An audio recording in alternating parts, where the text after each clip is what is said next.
20သိန်းလေးညအိမ်900ဖိုးမှဆိုရင်ဟောလို့300လဲခဲ့ပါတယ်မနက်ကလေ day 3မှာအရင်အကြာကြီးလဲခဲ့လိုက်တော့ဟောလို့မထနိုင်တော့ breakfast လဲလို့လူကတော့10နိုင်လောက်မှထပြီးတော့ဟောလို့ရက်ထားသွားစားပါတယ်ဒါကတော့ခြုံချင်းမှာအရင်နာမည်ကြီးမဖြစ်မနေသွားရမယ်ရက်ထားစားတဲ့နေရာဖြစ်ပါတယ်ပေါ့နော်ဒါဆိုရင်တော့တော်တော်များများ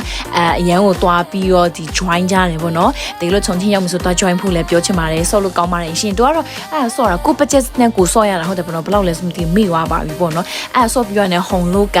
ညနေစာဒီခြုံချင်းမှာပေါ့နော် hot pot အကြီးစားဆုံးဆိုရဲ့နေရာမှာဖီဖရွန်းလို့ခေါ်တယ်ပေါ့နော်အဲ့မှာ hot pot တော့စားရဖြစ်ပါတယ် hot pot ကကောင်းမကောင်းမသိဗီဒီယိုတော့မရိုက်နိုင်လုံးဝစားမကောင်းပါဘူးသူကလေနော်နေရာလာကြီးရ hot pot ကလုံးဝစားမကောင်းပါဘူးအဲ့ဒါပြီးွားရတယ်ကျမတို့ညနေမှာအချိန်ရအသုံးရှိတုံးပေါ့နော်ဟုံလို့ဒီတရိုးစုံနဲ့တွားပြီးတော့ဗီဒီယိုတွေရိုက်ခဲ့ပါတယ်ပေါ့နော်ပုံလာလေးရိုက်ဖို့နောက်ွယ်မှာကျမတို့ပိတ်ရဲမောင်းလိုမျိုးအလားလေးပြင်ထားရတကယ်ကိုအမတ်တရားလေးဖြစ်ပါတယ်ပေါ့နော်ဒီတရိုးစုံကတော့ဟုံးရတုံမှာပြန်ပြီးတော့တိုက်ရိုက်ရတာပေါ့ဟုံလို့ဒီ4ရက်နေ့မှကြာတော့အချိန်လေးရှိရနဲ့ဒီတရိုးဝဆုံလေးနဲ့တွားပြီးရိုက်ခဲ့တယ်ပြီးတော့ဈေးဝယ်ပတ်ဟိုဘက်ဒီဘက်နဲ့ပတ်တယ်